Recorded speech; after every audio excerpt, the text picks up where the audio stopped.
Bismillahirrahmanirrahim. Assalamualaikum warahmatullahi wabarakatuh.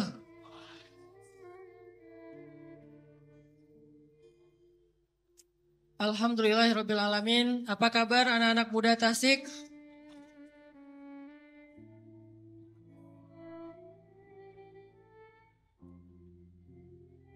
Ya. Ya, pertama-tama saya pengen ngucapin puji syukur kepada Allah Subhanahu wa taala. Ya, boleh deh foto-foto dulu. Udah ya. Puji syukur kepada Allah Subhanahu wa taala yang udah ngasih kita nikmat malam ini kita bisa ngumpul di Masjid Agung Tasik ini bareng-bareng anak muda semuanya dari berbagai macam komunitas dan hobi. Mungkin di sini ada teman-teman dari anak-anak skate yang biasa main di Monsun. Ada anak-anak BMX. Ada anak-anak yang senang ke batu karas. Ketahuan kalau yang rajin ke batu karas biasanya agak-agak dop. Ada teman-teman anak motor dari pondok pesantren dan dari mall. Ada mall di sini. Yang rajin ke mall. Yang malam ini menghabiskan malam minggunya nggak di mall, walaupun itu salah satu hobi saya juga. Mungkin yang biasanya malam minggu nongkrong di Monsun sambil nyeket. Walaupun saya juga senang lihat anak-anak skate main, walaupun nggak bisa. Yang malam minggunya biasanya dipakai untuk ngepoin Instagram mantan. Alhamdulillah malam ini kita dapat hidayah ya. Males ngepoin yang udah lalu. Nanti aja ngepoinnya setelah ini. Dapat hidayah bisa bareng-bareng duduk itikaf dari sejak ada yang dari subuh kayaknya. Maghrib, Isya sampai subuh lagi insya Allah. Pasti kalau dari subuh ke subuh jomblo nih. Karena kalau udah nikah nggak mungkin dari subuh ke subuh. Jadi insya Allah masa-masa jomblo itu adalah masa-masa itikaf. Setuju? Jadi buat jomblo malam ini jangan pulang di sini aja. Kalau pengen pulang harus jadian. Insya Allah yang di atas para bidadari surga sebetulnya udah menanti dari sekian tahun. Tinggal kita berani nggak nih untuk datang. Udah datang Ustaz tapi ditolak, datang lagi. Ditolak datang aja terus sampai dia capek nolak. Ini ngomong apa ya? Ya, makasih banget udah pada datang dan udah bisa ngumpul di masjid. Kita coba sesekali, kalau bisa sering kali mengisi waktu mingguan dengan nongkrong di masjid. Mudah-mudahan nanti di depan masjid juga banyak kopi-kopi gratis. Jadi sambil kita nongkrong, kita bisa ngopi, kita bisa chit-chat sama teman-teman kita tentang ayat, tentang hadis, tentang hal-hal yang insya Allah bisa nambah iman. Makasih banget, saya merasa bangga, merasa beruntung bisa ada di antara teman-teman semuanya. Yang jomblo tolong angkat tangan. Masya Allah. Sekali lagi ya di foto ya. Angkat tangan yang jomblo. Masya Allah.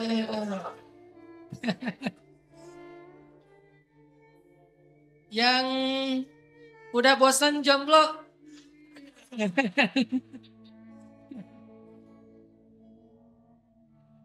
Yang di atas tinggal ngetek aja di bawah ya. Yang mana tinggal difotoin ntar zoom in. Insya Allah mudah-mudahan didoain. Ya Allah kayak gini nih. Tapi jangan terlalu ke depan ya. Di situ-situ aja. Ini insya Allah udah gak jomblo. Pamer. Teman-teman yang dirahmati Allah, malam ini saya pengen sharing beberapa kisah. Dan saya mah bukan ulama yang ilmunya dalam, jadi nggak akan bahas tentang fikih. Ada banyak kiai di Tasik yang luar biasa yang udah sering ngajarin kita tentang fikih, mana yang halal, mana yang haram, dan seterusnya. Malam ini saya pengen sharing aja nih.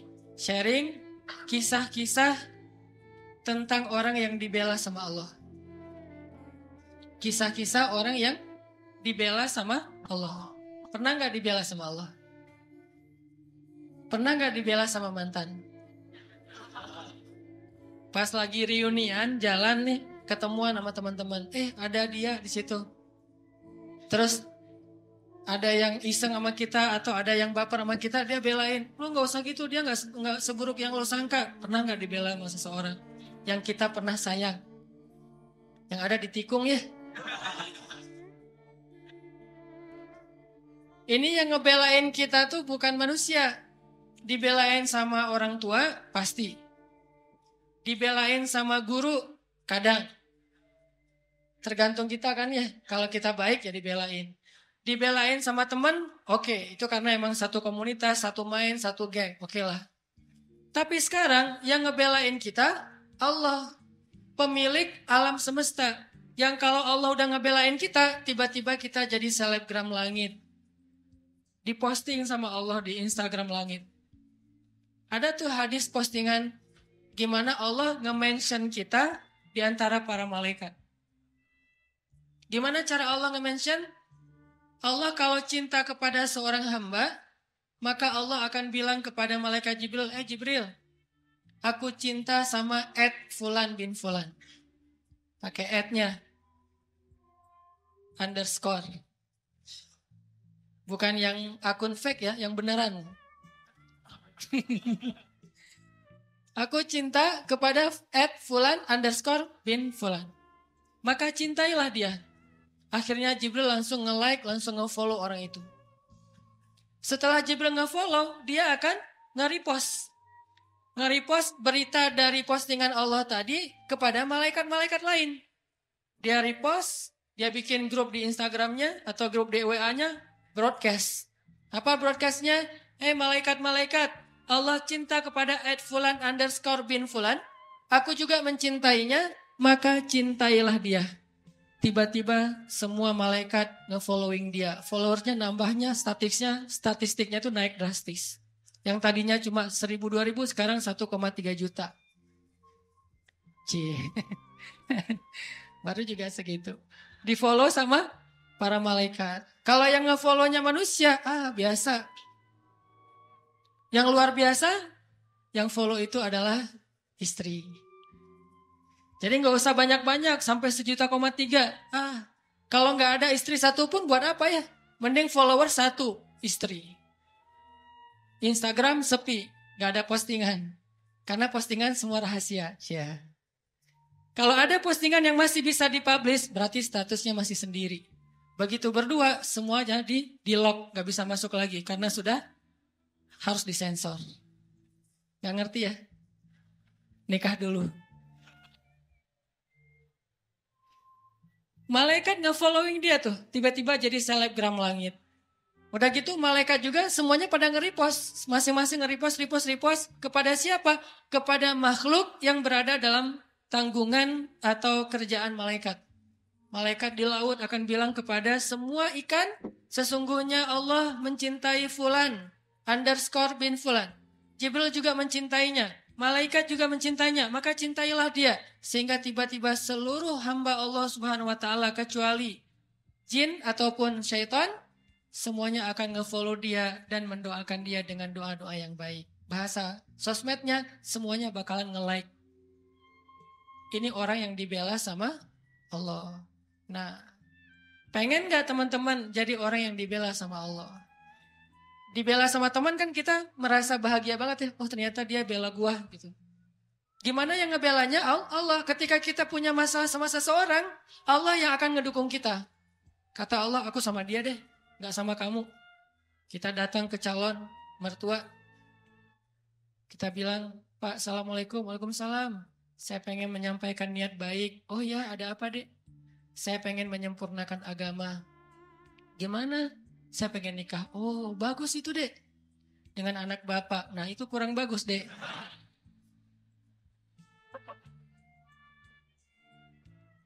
Ditolak nih mentah-mentah. Allah yang akan bela kita.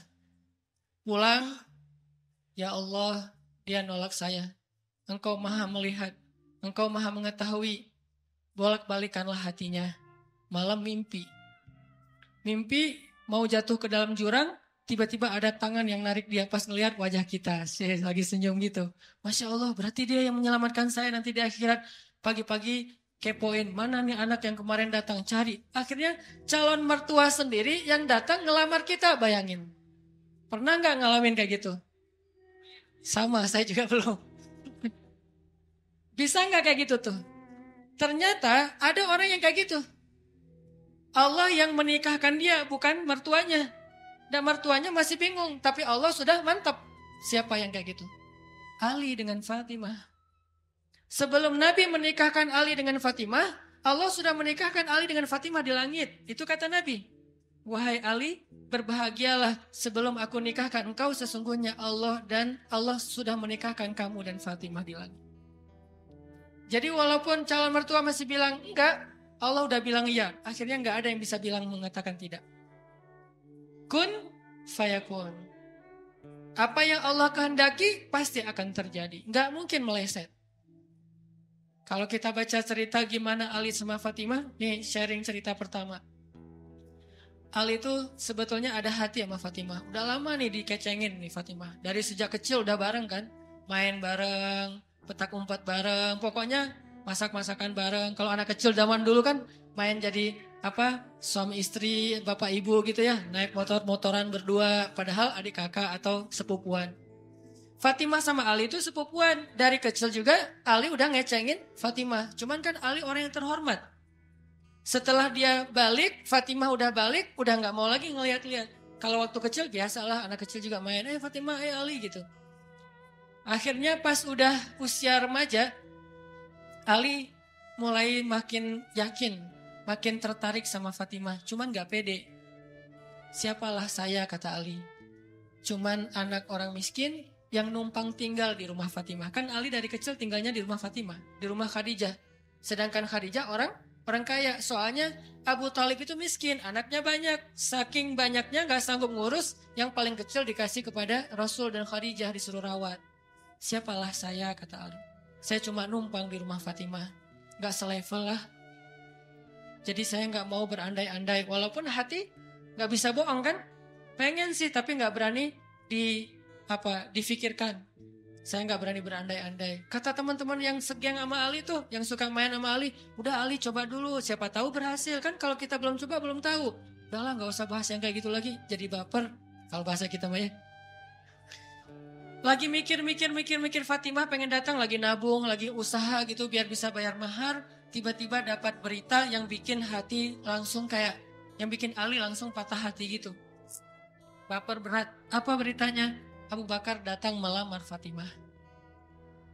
Ini berat nih saingannya. Abu Bakar. Udah Isya? Insya Allah nanti kita lanjutkan cerita ini setelah sholat Isya. Kita Isya dulu deh. Barakallah. Bismillahirrahmanirrahim.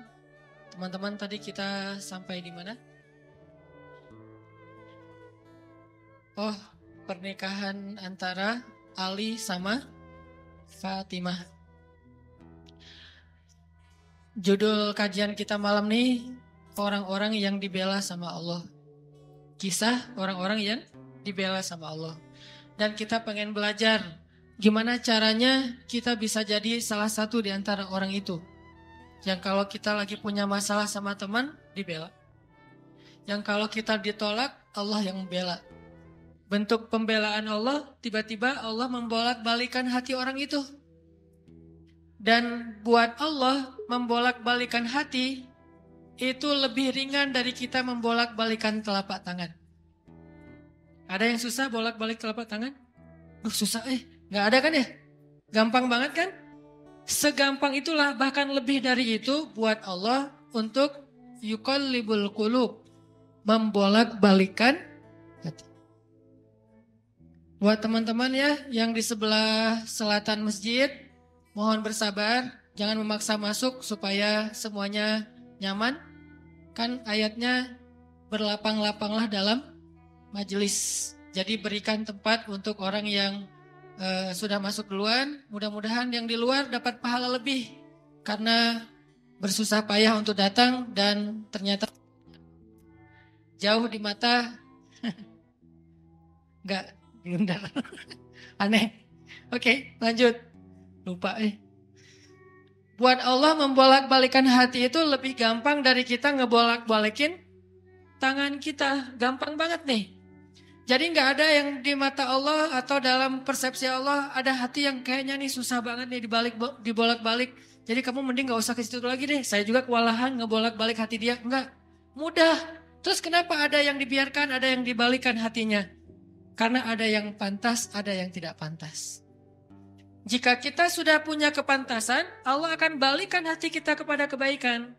Allahumma habib ilainal iman wa zayyinhu fi qulubina wa karrih ilainal kufra wal fusuqa wal isyan waj'alna minar rasyidin. Hafal doa itu? Nanti cari di YouTube lah ya. Ya Allah, jadikan kami cinta kepada amal soleh dan jadikan rasa cinta itu indah di dalam hati kami. Jadikan kami benci kepada dosa dan jadikan kami termasuk orang-orang yang mendapat petunjuk. Allah bolak-balikan. Gitu juga dengan hati calon mertua. Gimana pun dia ngeblok, nggak boleh masuk lah, gerbangnya digembok segala macam. Cuma gerbang. Mau 1000 lapis gerbang, kalau hatinya dibalikin, hilang semuanya tuh. Gampang banget kan? Buktinya malam ini nih. Allah membolak-balikan hati kita. Yang tadinya punya macam-macam rencana pada malam minggu, akhirnya Allah balikan hatinya, udah ke Masjid Agung aja deh. Bukan karena saya, bukan karena pemuda hijrah, bukan karena teman-teman panitia, tapi karena Allah mengikat hati kita, mengarahkan hati kita untuk bisa datang ke masjid. Sehingga ribuan anak muda tiba-tiba memakmurkan dan meramaikan majelis ilmu. Kalau di ribuan orang aja bisa Allah bolak-balikan hatinya, apalagi cuma satu orang. Ya, ada berapa ribu sekarang? 15.000? Lebih nih Masjid Agung ini daya tampungnya berapa? 10.000 ya? Sampai keluar. Berarti sekitar 20.000. Ini benar-benar sesuai dengan yang dulu banget saya harapin 2 tahun yang lalu bisa ngalahin Tomorrowland. Minimal DWP lah ya. Bisa ngalahin DWP atau kalau bisa Tomorrowland. Saya pernah kemarin tuh acara taklim di Pekanbaru, Anur, yang datang sekitar 25.000 anak muda di depan masjid penuh. Malam yang sama ada acara juga di mall, tapi acaranya sepi, yang taklimnya ramai. Masya Allah. Habis itu baru ke mall. Tetap aja sama-sama ramai. Intinya teman-teman mudah buat Allah. Sama kayak Allah membolak-balikan hati Nabi Muhammad. Mertuanya Ali bin Abi Thalib. Padahal udah yang datang itu kurang keren apa coba? Abu Bakar. Secara fisik terkenal Abu Bakar itu orangnya putih. Nggak terlalu gemuk. Jadi badannya tuh bagus. Terus orangnya dermawan. Akhlaknya paling mulia. Dan gak pernah syirik sejak zaman jahiliyah.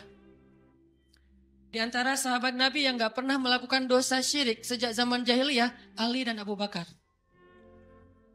Malah Abu Bakar tuh waktu kecil pernah diajak sama ayahnya untuk nyembah patung. Begitu ayahnya selesai ibadah nyembah patung pergi, itu patung diludahin sama Abu Bakar. Dilemparin kotoran sama Abu Bakar. Apa sih lo patung doang masa disembahin?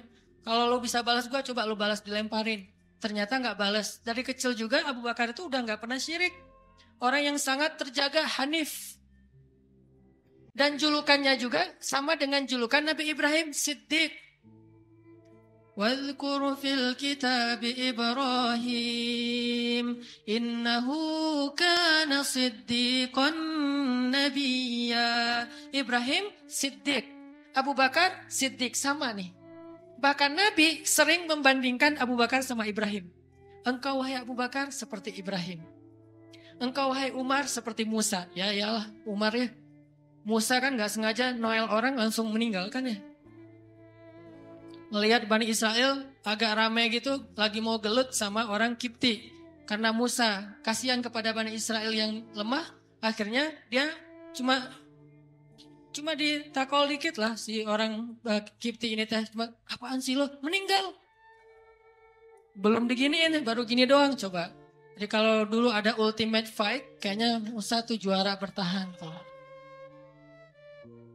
Nah kalau di zaman Nabi, orang kayak Musa, Umar. Jawara, Quraisy. Kalau ada yang macam-macam sama Umar, lo berani sama gue. Nih lo lihat nih. Gak ada yang berani sama Umar. Kalau lo pengen istri lo jadi janda, anak lo jadi yatim, lo tunggu gue di belakang gedung itu. Gedung, bukit. Gak ada gedung dulu teh. Gak ada yang berani nungguin Umar. Lancar aja tuh hijrahnya. Artinya Abu Bakar tuh sering dibandingkan kayak Ibrahim. Terus dengan Nabi akrab banget tuh Abu Bakar. Jadi kayak soulmate-an berdua tuh. Belum dapat risalah Islam juga, Nabi itu kalau jalan sama Abu Bakar, jalan yuk kemana? Ngopi, kalau bahasa kita teh, ngopi sama Abu Bakar berdua. Dari zaman sebelum Islam juga, Nabi itu dalam tanda petik udah sering ngopinya sama Abu Bakar. Coba, enak gak nolak teman ngopi kita? Agak susah kan, dia ngajak kemana, gak enak kan nolaknya, ya udah gue datang gitu. Ali ngerasa, wah nih yang datang nih saingan berat nih. Pernah bersaing dengan orang kayak gini? Pernah, cuman sering kalah. Gak ada saingan juga masih ditolak ya, apalagi ada saingan. Nah itu mah saya banget, bukan teman-teman. Udah biasa ditolak, pada akhirnya diterima juga. Karena saya gak mau menyerah. Datang Abu Bakar, mau ngelamar Fatimah. Ali pas tahu berita itu, ya udahlah berarti pupus harapan. Hashtagnya berhenti aja. Udah gak bisa ngapa-ngapain. Tidak lama kemudian setelah Abu Bakar lama di rumah Nabi terus pulang, Ali merhatiin wajah Abu Bakar, nih wajah diterima atau wajah ditolak nih. Ternyata dapat kabar Abu Bakar ditolak sama Nabi. Yes, kata Ali. Abu Bakar ditolak sama Nabi. Cuman sisi lain, Ali makin gak pede. Kalau Abu Bakar aja ditolak, siapa saya? Bahkan lebih ditolak lagi. Jangan-jangan belum sampai di pintu juga, udah Ali pulang aja deh. Abu Bakar aja ditolak. Yang kurang apa coba? Akhlak luar biasa, agama terbaik. Bahkan umat Islam paling baik imannya tuh. Dan amal solehnya Abu Bakar. Gak ada tandingan lah. Mau ngelihat surganya di akhirat. Orang kaya di dunia dan kaya di akhirat tuh Abu Bakar tuh. Ada orang yang di dunia miskin, di akhirat kaya. Di akhirat miskin, di dunia kaya. Kalau Abu Bakar, dunia akhirat kaya. Surganya Abu Bakar tuh dikelilingin sama Jibril. Jadi Jibril lagi pengen ngukur surganya Abu Bakar. Terbang setahun. Udah setahun terbang itu baru di pinggirnya surga Abu Bakar. Belum sampai ke tengah. Padahal Jibril itu kecepatannya lebih tinggi daripada kecepatan cahaya. Bayangin, udah setahun perjalanan cahaya baru di pinggir surganya Abu Bakar. Belum juga masuk, belum sampai ke alun-alunnya surga Abu Bakar. Baru juga perbatasan coba. Kurang apa Abu Bakar? Ditolak sama Nabi. Duh, makin gak pede kata Ali. Cuma gak pakai bukan orang Sunda soalnya. Gak lama kemudian datang lagi. Cowok keren, jawara Mekah, Umar datang. Assalamualaikum. Suaranya agak-agak gitulah. Walaupun susah nirunya, cempreng soalnya. Assalamualaikum. Waalaikumsalam kata Nabi datang. Pas diintip sama Ali, tanya-tanya ke teman-temannya. Ada berita apa nih trending topik. Ternyata trending topik di Twitter, Umar melamar Fatimah. Wah, rame lagi viral di mana-mana. Makin, saingannya berat-berat gini, nggak ada yang di bawah saya gitu yang datang, biar saya agak-agak pede gitu. Ternyata Umar pulang juga ditolak lagi sama Nabi. Ali, yes, tapi tuh gimana ya kalau Umar aja ditolak, yang paling kuat bisa menjaga Fatimah banget kan? Kalau ada apa-apa Fatimah tenang aja ada gua. Naik motor berdua sama Umar gitu kan zaman kita mah ya. Sengaja gak bawa jas hujan. Kalau udah hujan buka baju kasih ke ceweknya. Gak pakai baju mau motoran. Cowok banget lah itu mah ya. Pulang-pulang sampai ke rumah minum antangin. Umar tuh jawarannya. Nabi kan pasti tenang banget ngasih anak ke orang kayak Umar. Keluar dia singa, di dalam dia kucing Anggora. Maksudnya apa? Dia tuh gak pernah kasar sama istrinya. Walaupun dia keras kepada musuhnya. Kalau dimarahin istrinya, diem aja. Udah selesai dimarahin, udah. Ya udah pergi. Nyari teman. Mau curhat habis dimarahin istri. Pergi ke rumah Nabi. Pas di depan rumah Nabi kedengaran dari dalam, Nabi juga lagi dimarahin istrinya. Nabi juga diam aja. Ini teladan orang-orang soleh. Jadi yang keren tuh bukan yang gampang marahin istri, tapi yang gampang dimarahin istri. Setuju yang di atas? Cowok keren itu bukan yang gampang marahin istri, tapi yang gampang dimarahin istri. Ya mah. Di dalam rumah tuh, ya mah. Di luar, apa lo? Itu cowok keren tuh. Pas Nabi keluar, ada Umar. Ya Rasulullah, Umar gak mau ngebahas, gak mau komen lah. Daripada komentar di blog kan. Diam aja deh gitu. Udah selesai jalan sama Umar. Umar nanya, ya Rasul saya tadi habis dimarahin istri. Mau ngajak Rasul ngopi, curhat. Nabi juga lagi dimarahin. Kata Nabi, bagaimanapun dialah yang mengurus rumah. Dia yang mengurus aku, keluargaku. Nabi nyebutin kebaikan-kebaikan istri. Gak mau nyebutin, dasar emang perempuan emang kayak gitu ya. Saya tuh Nabi loh, masa Nabi dimarahin? Kamu paham gak sih perasaan aku?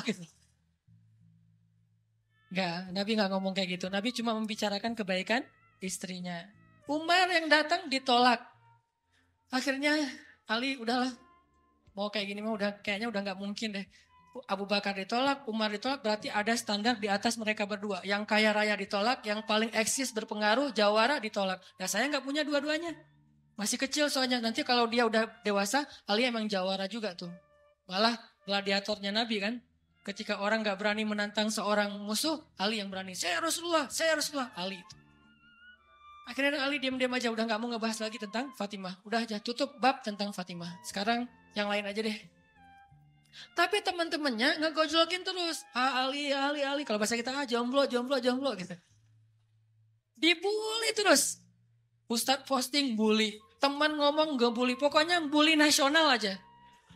Karena dibully-bully terus. Akhirnya Ali memberanikan diri. Ya udah datang deh. Bertamu. Pokoknya malam ini diterima, ditolak. Walaupun kemungkinan besar ditolak. Saya harus datang dulu nih sama Nabi. Beraniin diri. Gak usah majang mikir. Datang. Assalamualaikum, waalaikumsalam. Ali masuk. Nabi kan senang banget sama Ali ya. Kesayangan Nabi banget lah pokoknya Ali itu. Duduk, ada apa Ali? Enggak, cuma pengen silaturahim. Enggak ngomong apa-apa coba. Cuma pengen silaturahim. Nabi sehat, mau diambil air hangat. Pokoknya gitu-gitu aja. Ali ada apa? Enggak ada apa-apa ya Rasulullah. Cuma kangen aja pengen duduk sama Nabi. Kayak gitu aja terus. Lama-lama Nabi kan paham. Dan Allah yang kasih wahyu. Ali, kamu gimana sama Fatimah? Langsung Fatimah. Kebayang gak sih perasaan kita tuh sama orang yang kita kayak udah ngeklik banget, udah habis-habisan, pokoknya kalau gak dia saya mending gak usah nikah deh. Gitu ya. Kalau gak dia mending saya jomblo aja seumur hidup. Kalau gak dia mending saya bunuh diri aja. Udah gitu bunuh dirinya gak mati lagi kesangkut di tiang listrik. Ali itu udah hatinya tuh udah kena banget sama Fatimah dan itu karena Allah yang mengikat hati mereka berdua. Pas Nabi bilang gitu, Ali langsung curhat. Ya Rasul, ya saya pengen, tapi saya nggak punya apa-apa. Kata Rasul, kamu punya apa? Saya di rumah tuh cuma punya 3 barang. 1 pedang, 1 onta, 1 baju besi. Gak punya emas, gak punya apapun. Kata Nabi, kalau pedang kamu butuh untuk berperang. Onta kamu butuh untuk mengangkut air. Ya udah deh baju besi aja. Bawa ke sini baju besinya. Untuk jadi mahar buat Fatimah. Beneran Rasul baju besi? Itu bajunya besi loh Rasulullah. Bukan yang tangan kayak gitu apa cincin. Gak apa-apa kata Rasulullah. Keluar Ali, Allahu Akbar, Allahu Akbar. Orang-orang pada heboh. Langsung muncul lagi trending topik hashtag Ali diterima. Coba. Kata Nabi, wahai Ali. Bergembiralah. Berbahagialah. Sesungguhnya sebelum aku menerima kamu, Allah sudah menikahkan kamu dengan Fatimah di langit. Ini orang yang dibela sama Allah. Apa rahasianya? Oke, cerita kedua. Orang yang dibela sama Allah namanya Hafsah. Siapa Hafsah? Anaknya Umar. Hafsah itu artinya singa betina. Jadi bapaknya singa jantan, anaknya singa betina. Sama-sama luar biasa nih. Hafsah istri Nabi, salah satu di antara istri Nabi yang soleha. Suatu hari, nggak tahu gimana ceritanya, ada masalah antara Nabi dengan Hafsah. Ini nggak dibahas di dalam teks hadis apa masalahnya dan kita nggak usah kepo ya. Pokoknya ada masalah aja antara Nabi dengan Hafsah, sehingga Nabi terpaksa menceraikan Hafsah. Diceraikan Hafsah secara baik-baik, lalu Hafsah disuruh kembali, diantar kembali ke rumah orang tuanya kepada Umar bin Khattab. Baru aja Nabi pulang, Allah mengutus Jibril. Jibril datangin Muhammad. Jibril turun mengatakan, ya Rasulullah, wahai Nabi Muhammad, rujuklah Hafsah. Sesungguhnya Hafsah adalah istrimu di dunia dan istrimu di surga. Coba bayangin. Nabi nih yang menceraikan Hafsah. Tapi Allah dan Jibril ngebelain Hafsah. Berarti Allah ngebelain banget nih cewek. Cewek gimana sih kok dibelain banget sama Allah? Begitu suaminya emosi, tiba-tiba gak sengaja ngomongin, ya udah kita jalan sendiri-sendiri aja. Allah yang ngasih pertolongan. Allah yang ngebelain si cewek ini. Sehingga Allah mengutus Jibril. Langsung turun Jibril buru-buru kepada Nabi Muhammad. Sebelum masa iddah Hafsah selesai. Lalu Jibril mengatakan, rujuklah Hafsah. Sesungguhnya dia istrimu di dunia dan istrimu di surga. Akhirnya Nabi pun merujuk Hafsah. Apakah Hafsah marah-marah kepada Nabi Muhammad? Enggak. Apakah Hafsah mengutus Umar? Kan ayah tuh jawara, udah datengin dong Rasulullah tuh mencarain saya enak aja. Enggak. Enggak mengandalkan makhluk sama sekali. Hafsah cuma gini, ya Allah, saya yang salah bukan Rasulullah. Tapi saya tidak bisa hidup tanpa Rasulullah. Dia adalah cinta sejati saya. Allah langsung, ya benar Hafsah, udah gua turunin sih. Jibril turun. Jibril turun nih coba. Ya Rasulullah, rujuk Hafsah, dirujuk. Apa rahasia orang cewek sekeren Hafsah sampai dibelain dari langit ketika dia bercerai sama suaminya? Kisah yang ketiga. Cewek juga dibelain sama Allah sampai turun ayat. Kalau tadi dua cerita tidak turun ayat, cuma ilham atau wahyu dalam bentuk isyarat. Kalau sekarang sampai turun ayat loh. Yang ada di dalam surat Curhat. Teman-teman tahu surat Curhat? Surat Al-Mujadalah. Kan terjemahan dari Mujadalah curhat kan ya? Jadi kalau kita pengen lihat curhat itu juga ada di dalam Al-Quran. Bahkan jadi nama surat Curhat. Al-Mujadalah atau Al-Mujadilah. Siapa yang dikisahkan di dalam surat itu? Coba teman-teman buka surat Al-Mujadalah, surat 58 ayat 1. Yang punya aplikasi Al-Quran di handphonenya, coba buka surat 58 ayat 1, Al-Mujadalah. Kita lihat nih, gimana Allah ngebelain seorang cewek yang disebut di dalam ayat itu. Saya bacain ya. A'udzu billahi minasy syaithanir rajim. Yuk, bareng-bareng.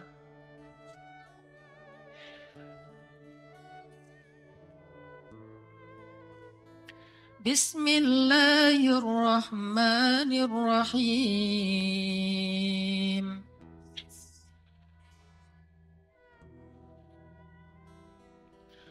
قد سمع الله قول التي تجادلك في زوجها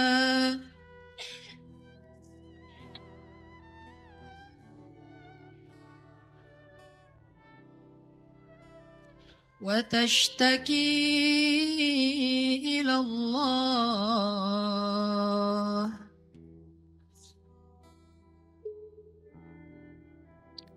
والله يسمع تحاوركما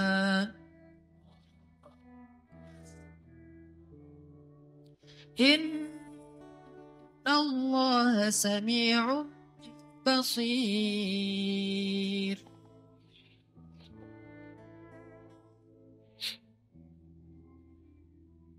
Sungguh Allah telah mendengar ucapan seorang perempuan yang meminta nasihatmu tentang suaminya.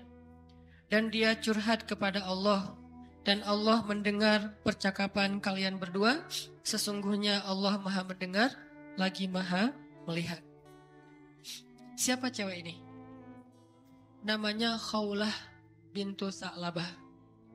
Namanya Khawlah. Catat tuh. Biar kita kalau ngegosip, gosipnya tentang sahabat. Siapa istri Nabi ini gosip ya? Tapi gosip yang benar. Siapa istri Nabi yang pintar masak? Jarang dengar kan? Istri Nabi yang pintar masak namanya Zainab. Ummu Salamah. Istri Nabi yang pintar masak namanya Ummu Salamah. Kalau di zaman kita mah jadi Ummu Salamah Cake. Punya brand. Pokoknya kalau Ummu Salamah udah masak, Nabi itu senang banget. Masakan kesukaan Nabi itu dimasakin sama Ummu Salamah. Nah sekarang kita ngebahas cewek lain nih. Yang dibela sama Allah. Pas dia lagi ada masalah dengan suaminya. Namanya Khawlah bintu Sa'labah. Apa yang terjadi? Khawlah tuh diuji dengan punya suami pemarah. Orangnya tuh gampang bete. Gampang marah-marah. Pokoknya kalau udah jalan sama suaminya, di jalan dia marah-marah aja. Sama supir angkot marah, sama motor marah, marah aja kerjaannya. Dasarnya orang gak bisa nyetir, dasarnya angkot, dasar. Kerjaannya marah-marah. Dan kalau istrinya salah dikit, dimarahin sama suaminya. Sampai suatu saat, saking suaminya ini udah marah dan emosi banget, suaminya pun menzihar Khawlah. Apa menzihar?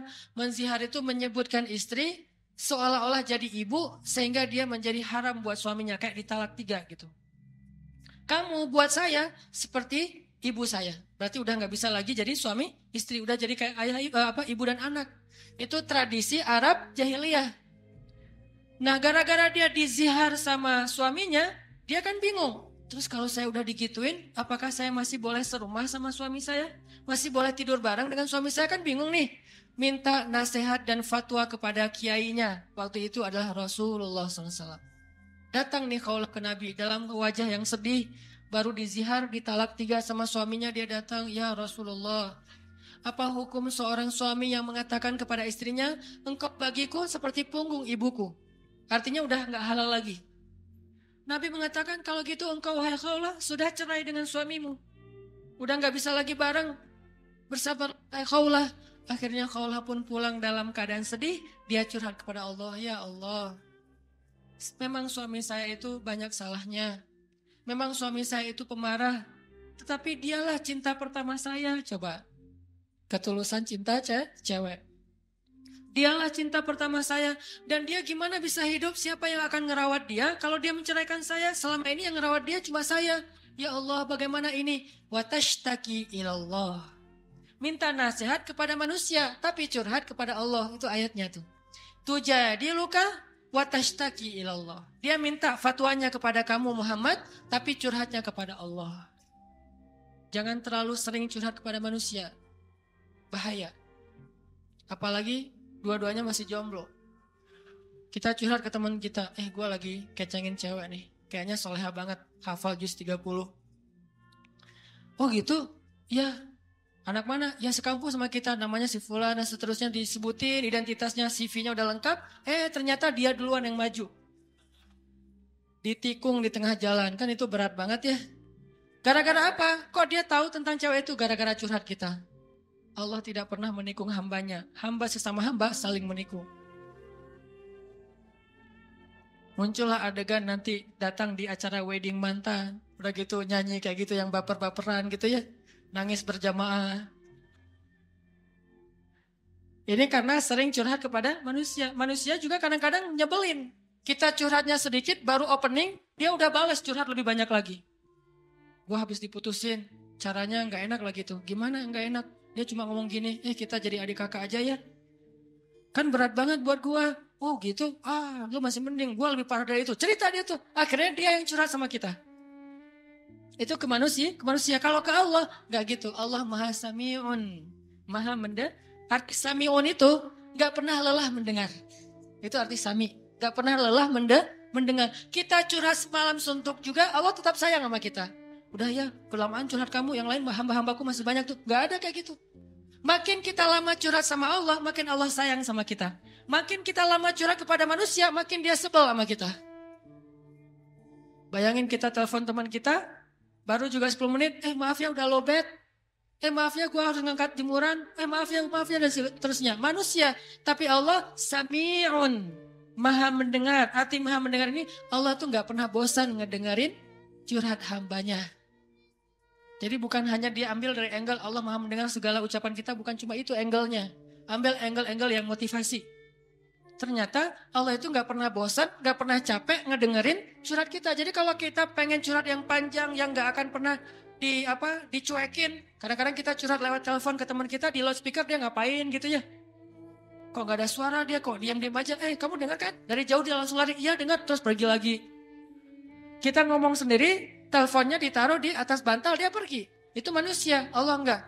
Wa idza sa'alaka ibadi anni fa inni qarib.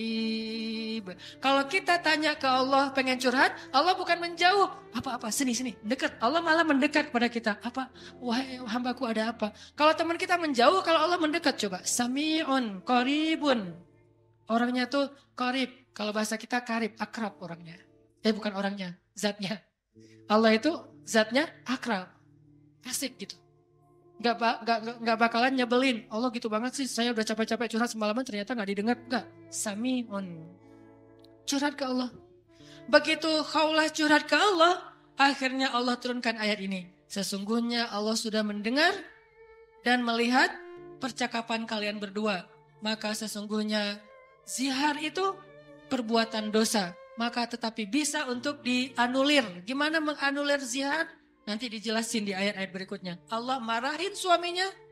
Allah menasehati Rasulullah. Sehingga akhirnya Rasulullah memanggil kembali. Khawlah kesini dong. Datang Khawlah, ada apa ya Rasulullah? Allah telah mendengar percakapan kita wahai Khawlah. Allah mendengar percakapan Rasul dengan Khawlah. Dan disebutin percakapannya. Sehingga kemudian Allah mengatakan sesungguhnya perbuatan zihar itu adalah dosa besar. Dimarahin tuh suaminya sama Allah. Allah sendiri yang marahin suaminya. Gimana kok ada cewek yang dibela banget sama Allah sampai suaminya dimarahin Allah ketika menyakiti dia. Ini seseorang yang luar biasa, sesuatu banget nih. Bisa nggak kita jadi cewek-cewek yang seperti Khawlah di zaman now? Bisa nggak tuh? Dibelain sama Allah. Begitu kita ada masalah sama teman kita, dia menghina kita, mencela kita, Allah yang ngebelain kita. Mungkin gak akan turun wahyu lagi karena wahyu sudah terputus sejak Rasulullah wafat. Tapi Allah punya banyak cara membela hambanya, bukan cuma dengan wahyu. Apa rahasia Khawlah jadi orang sekeren ini? Sehingga ketika suatu hari Umar bin Khattab udah jadi presiden kedua, Amirul Mukminin julukannya. Umar pernah lagi kayak belusukan, lagi jarambah gitu, masuk ke gang-gang. Tiba-tiba ketemu Khawlah. Dan waktu itu Khawlah udah jadi nenek-nenek, udah agak senior nih. Lihat Umar lewat, diberhentiin sama Khawlah. Tunggu dulu. Bayangin, presiden diberhentiin sama nenek-nenek. Ini presiden luar biasa ya. Mobilnya dengan segala pas pampresnya diberhentiin sama dan pakai pas pampres karena banyak yang pengen bunuh Umar kan. Akhirnya terpaksa pakai pengawal. Diberhentiin sama Khawlah. Tunggu dulu, berhenti. Umar turun dari ontanya. Kemudian Khawlah mengatakan, "Ya Umar," coba digini-giniin sama Khawlah. Nenek-nenek giniin presiden. Ya Umar, dulu itu kamu itu cuma anak kecil ingusan yang kami panggil Umair. Umar itu artinya Umar kecil. Kayak Sam jadi Semi, anak kecil jadi. Umar jadi Umair, pakai Y. Mungkin orang barat juga nyontohnya dari bahasa Arab. Pakai Y jadi kecil. Ataki, kalau jadi Y, Ataki kecil. Umar, Umair. Umar, dulu tuh kamu cuma anak ingusan yang kami panggil Umair. Artinya, lo mah junior, saya yang senior. Itu maksudnya. Terus tiba-tiba Allah memberi kamu tubuh yang gagah, kekuatan yang luar biasa, sehingga kami memanggil kamu dengan Umar. Lalu Allah memberikan kamu hidayah, sehingga kami memanggil kamu Al-Faruq. Lalu Allah memberikan kepada kamu amanah sehingga menjadi pemimpin. Sehingga kami memanggil kamu Amirul Mukminin. Ketahuilah wahai Umar. Sesungguhnya kamu bukan siapa-siapa tanpa Allah Subhanahu Wa Taala. Dinasihatin nih presiden sama nenek ini. Pengawalnya presiden agak tersinggung. Udah ya nenek, minggir. Presiden mau lewat gitu. Kata Umar, biarkan dia wahai pengawal. Kalian tahu gak siapa dia? Emangnya siapa? Pengawalnya kayaknya nih anak-anak baru hijrah gitu, belum kenal gitu. Gak tahu siapa Khawlah. Jadi bukan orang-orang yang udah Islam dari awal. Gak tahu cerita Khawlah. Kalian tahu gak siapa dia? Siapa ya Amirul Mukminin? Dialah orang yang karenanya turun surat Al-Mujadalah atau Al-Mujadilah. Allah saja ngebela dia dari langit. Siapa kalian yang pengen mengusir dia? Akhirnya semuanya pada cium tangan Khawlah. Kalau dalam bahasa kita mah. Akhirnya baru Umar, ya udah, ada lagi nek? Gak ada, udah pergi aja. Ya udah, pergi. Coba. Siapa orang yang seperti Khawlah dibela sama Allah, diistimewakan sama Allah, sampai akhirnya orang-orang sekelas Umar pun gak berani macam-macam sama Khawlah. Apa rahasianya? Ini khawlah. Cerita yang lain, orang yang dibela sama Allah Subhanahu wa taala itu Aisyah, istri Nabi SAW, yang dijuluki dengan dua panggilan Aisyah. Yang satu panggilannya Humaira. Apa arti Humaira? Kalau lagi malu wajahnya merah. Pernah ngeliat cewek wajahnya merah? Pakai gitu ya. Kalau Aisyah itu bukan karena dia make upan. Memang wajahnya merah kalau lagi malu. Kalau Nabi muji-muji Aisyah, malu merah. Malu pakai ngomong. Itu mah saya. Aisyah Humaira, wajahnya kemerah-merahan. Saking putihnya Aisyah, Abu Bakar itu kan orangnya putih. Makanya anaknya juga, kenapa dipanggil Abu Bakar? Padahal bukan nama aslinya, itu Aka lah ya. S non S gitu. Aka Abu Bakar. Kenapa dipanggil Abu Bakar? Abu Bakar itu artinya bapak yang punya anak perawan yang cantik-cantik. Aisyah, Asma, itu cantik-cantik semua tuh. Makanya bapaknya dipanggil Abu Bakar. Kita kalau punya, yang belum nikah, yang udah nikah, kalau punya anak cewek 2 orang, maka dia bisa dipanggil Abu Bakar. Walaupun namanya bisa aja Asep, bisa aja siapa gitu, tapi bisa dipanggil Abu Bakar. Kenapa? Punya anak perawan, cantik, soleha. Humaira. Nama lainnya, Nabi juga senang manggil Aisyah itu dengan panggilan Aish. Disingkat Aisyah jadi Aish. Dalam bahasa Sunda jadi Eis. Itu benar. Pasti orang Sunda manggil Eis itu asal muasalnya dari panggilan Aisyah. Karena kita nggak bisa susah ngucapin A, dari Ais jadi Eis. Berarti orang Sunda juga ada hubungannya dengan para ulama. Eis. Jadi yang manggil istrinya walaupun nama istrinya mungkin siapa gitu ya, manggil aja Eis. Kok Eis sih? Aisyah gitu. Aish. Panggilan sayang Nabi nih. Saking cantiknya Aisyah, banyak yang sebetulnya baper ketika Nabi nikah sama Aisyah. Patah hati cowok-cowok Madinah. Wah, apaan sih Nabi nikah sama Aisyah? Ramai aja tuh. Ketika Nabi nikah sama Aisyah. Suatu hari Nabi itu lagi jalan. Lagi touring gitu sama sahabat-sahabat.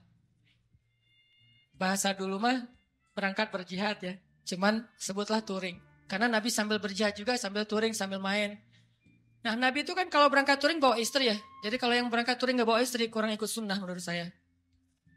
Touring memotoran bawa istri. Tadi jangan bawa jas hujan. Biar kalau hujan, gak pakai baju. Nah Nabi lagi touring nih. Dengan para sahabat sekitar 1000 motor lah ya. Bermerek onta. Jalan touring sama para sahabat. Di tengah jalan mampir di rest area. Kan panjang nih perjalanannya, ada rest area. Ini kayaknya rest areanya bagus, masjidnya gede gitu ya. Ada KFC segala macam lah, bisa makan di situ. Ada tempat ngopi. Mampir tuh di rest area. Pas lagi mampir di rest area, Aisyah kan dia naik kendaraan yang tertutup. Onta di atasnya ada kayak tandu gitu ditutup, khusus buat cewek biar gak kepanasan. Kalau yang cowoknya naik onta yang terbuka. Kalau bahasa kita sekarang tuh mobil lah ya. Aisyah naik mobil, suaminya naik motor. Yang nyetir siapa ya? Dan cara ini nih, ada gimmick dikit tapi penting ya. Bekal buat teman-teman nanti kalau udah nikah. Nabi itu romantis banget loh sama istrinya. Kalau lagi touring gitu, istrinya pengen naik ke atas onta, maka Nabi akan jadikan lututnya sebagai tangga buat istrinya naik ke atas onta. Kan onta tuh tinggi tuh. Udah duduk juga masih jangkung tinggi gitu kan. Maka Nabi akan jongkok. Aisyah. Akhirnya Aisyah nginjak lutut Nabi, dipegang sama tangan Nabi, dinaikkan ke atas onta. Itu cowok banget tuh. Makanya kalau kita pengen naikin istri kita ke atas motor, walaupun motornya bebek ya, gak masalah lah. Motor bebek, udah diceperin lagi tuh, rendah gitu ya. Apaan sih Pak, bisa sendiri kali gitu. Pengen ikut sunnah malah gagal. Jadi sunnah Nabi itu banyak yang seru-seru loh, keren-keren. Baca aja sirah deh, jangan cuma baca hadis teks ya. Baca juga sih sirah, banyak banget sunnah Nabi yang keren-keren, romantis. Touring nih, berhenti di rest area. Aisyah punya kendaraan sendiri. Pas lagi berhenti di rest area, Aisyah pengen ke belakang. Karena di rest area itu ada toilet segala macam, ada ikhwan, ada akhwat. Aisyah pergi ke belakang. Waktu itu Aisyah pakai kalung yang diberikan oleh ibunya, kalung hadiah pernikahan. Cuman centelannya itu udah agak-agak longgar gitu. Pas lagi ke belakang, balik, baru sadar pas dipegang di dadanya, oh kalung saya jatuh hilang. Akhirnya minta izin ke Nabi, ya Rasulullah, kalung saya jatuh dari cari-cari dari tadi nggak nemu. Tolong cariin dong. Akhirnya Nabi pun nyari, nggak nemu, mengarahkan para sahabat nyari. Sampai akhirnya nemu pas udah malam. Berhentinya sore, waktu asar sampai sunset, sampai udah malam, akhirnya mereka baru nemu tuh kalung. Karena udah kemalaman, Nabi pun memutuskan ya udah kita bermalam di sini deh, nggak usah ngelanjutin perjalanan. Berhentilah sahabat di situ. Karena rest areanya nggak terlalu besar dan airnya sedikit, akhirnya pas waktu subuh mereka tidak cukup air, nggak bisa berwudu untuk sholat subuh. Mulailah muncul desas-desus, mulai muncul lagi tweet di antara para sahabat. Ada yang pertama nge-tweet, akhirnya pada repost, jadilah viral. Apa tweetnya? Ini gara-gara Aisyah nih. Kita nggak bisa sholat subuh, nggak punya air gara-gara Aisyah. Hashtag gara-gara Aisyah, sebar. Wah pada sebel sama Aisyah, ini gara-gara Aisyah. Benar ya gara-gara Aisyah sih, masalah kalung aja kok rame sih, lama-lama amat dan seterusnya. Kalung mah bisa beli lagi nanti di Madinah, rame aja di antara sahabat. Gara-gara mereka rame, turunlah ayat tentang tayamum. Itulah cerita di balik ayat tayamum di surat Al-Maidah. Kalau kalian gak menemukan air, maka berwudulah dengan cara tayamum dengan debu-debu yang bersih. Diajarin sama Allah tekniknya, tutorial tayamum. Itu jelas tutorialnya di satu ayat. Setelah ayat itu turun, sahabat-sahabat mulai tweet yang baru. Gara-gara Aisyah tapi keren. Mulai pakai jempol emotikonnya. Tadi gara-gara Aisyah emotikonnya cemberut. Sekarang gara-gara Aisyah jempol emotikon tersenyum. Gara-gara Aisyah akhirnya kita punya keringanan fikih dalam berwudu yaitu tayamum. Berkah Aisyah. Paginya Aisyah wah rame aja. Asal lewat Aisyah gitu. Pada respect gitu kan sama Aisyah. Gara-gara dia turun ayat. Jalan lagi nih. Kan touringnya jauh banget tuh. Lintas Pulau Jawa kan ya. Jauh banget lah pokoknya. Jalan lagi, ada rest area, berhenti lagi. Aisyah lagi seperti biasanya, semua orang pasti ke belakang. Aisyah ke belakang, datang-datang, jatuh lagi tuh kalung. Ini cara takdir Allah nih. Jatuh lagi kalung, waktu itu Aisyah udah gak enak mau ngasih tahu Nabi. Daripada ntar viral lagi kan ya, jadi trending topik. Ya udah deh, gua cari sendiri aja. Lagi nyari-nyari di belakang, nyari-nyari kalung yang jatuh. Nabi memutuskan, ayo kita lanjutkan perjalanan. Sehingga para sahabat pun memberdirikan onta itu dan jalan.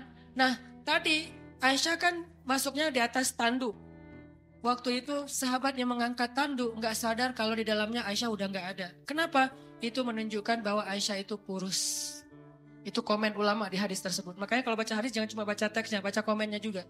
Biar lebih jelas gitu. Oh ternyata kata ulama Aisyah itu kurus. Kenapa bisa kurus? Dia rajin zumba. Zumbanya Aisyah ngepel di rumah, beres-beres rumah itu zumbanya Aisyah. Jadi keringatan terus sehingga badannya tuh bagus. Gak pernah lebih dari 55 kilo. Kalau ada di atas 55 kilo berarti gak ikut sunnah. Ya. Buat cewek ya, buat cewek. Aisyah tuh masih kurus, jadi dia ada di dalam tandu gak ada, sama aja gak terlalu ngaruh. Karena berat tandu lebih berat daripada Aisyah. Begitu diangkat oleh para sahabat, gak sadar kalau Aisyah udah gak ada di dalam tandu. Jalanlah Nabi. Yuk berangkat semuanya pada jalan. Kalau di tol kan gak bisa balik arah tuh. Udah jalan-jalan aja. Ketinggalan di rest area. Nah Aisyah lagi nyari-nyari. Pas dia dapat, senang. Alhamdulillah udah dapat nih. Balik ke tempat Nabi tadi berhenti. Ternyata pasukan Islam atau rombongan touring udah pada pergi. Ketinggalanlah Aisyah dari rombongan touringnya. Karena tertinggal, Aisyah pun berpikir nanti kalau Nabi sadar pasti Nabi akan jemput lagi nih. Ya udah saya tunggu aja. Sambil nunggu Aisyah pun duduk di sebuah batu bersandar. Karena nunggunya lama bersandar di batu lama-lama ketiduran. Tertidur di sebuah batu gitu. Nabi kalau ngelakuin touring biasanya menempatkan seorang sahabat sebagai penyisir jalan di belakang. Takutnya ada barang yang ketinggalan, orang ketinggalan kayak gitu. Namanya Sofwan bin Mu'attal. Sofwan ini jomblo terkeren di Madinah. Anak Madinah yang keren, masih jomblo pula. Dan biasanya cewek-cewek kalau Sofwan lewat, Sofwan gitu. Sofwan tuh terkenal lah, paling keren. Kalau di Mekah yang keren kayak Sofwan itu Mus'ab bin Umair. Yang parfumnya gak ada duanya di Mekah, cuma ada satu. Sehingga kalau Mus'ab lewat di sebuah gang, Cewek-cewek langsung sadar, Mus'ab baru lewat loh. Kenapa? Gue cium harumnya parfum Mus'ab. Kalau Mus'ab nyuci pakaiannya, maka orang berlomba-lomba pengen ngambil pakaian itu untuk cuci bareng dengan pakaian dia supaya parfumnya pindah. Saking kerennya parfum.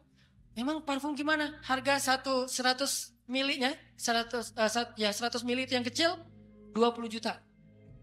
Karena saya pernah pas lagi umroh nyari-nyari parfum kayak gitu tuh di Bin Daud, di Hilton, di depan Masjidil Haram. Pas saya masuk, ditanya sama yang penjaganya, dari mana? Indonesia. Udah gak usah masuk deh. Kenapa? Indonesia bakhil katanya. Kalau Malaysia boleh masuk, kalau Indonesia gak boleh. Ini penghinaan nih kata saya nih. Masa orang Malaysia boleh masuk? Soalnya orang Malaysia kalau masuk beli. Kalau kita cuma window shopping gitu kan. Udah pergi.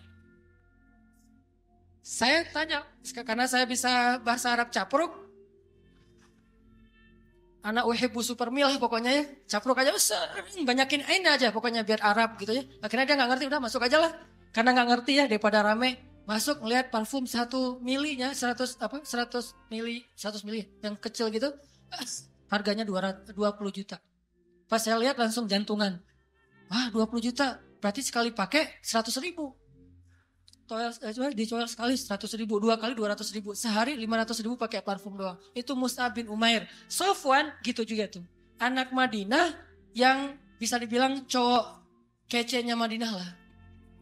Lagi nyisir, pas sampai di rest area, ngelihat ada cewek lagi tidur di atas batu. Bukan tidur, lebih tepatnya bersandar di batu ketiduran.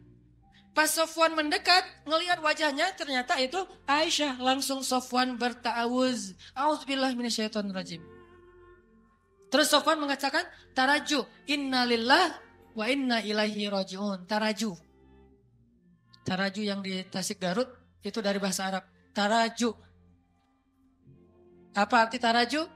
Innalillah wa inna ilaihi raji'un. Taraju artinya mengucapkan innalillah. Langsung Sofwan, innalillah wa inna ilaihi raji'un, berpaling. Coba bayangin, solehnya Sofwan. Kalau kita kan, alhamdulillah.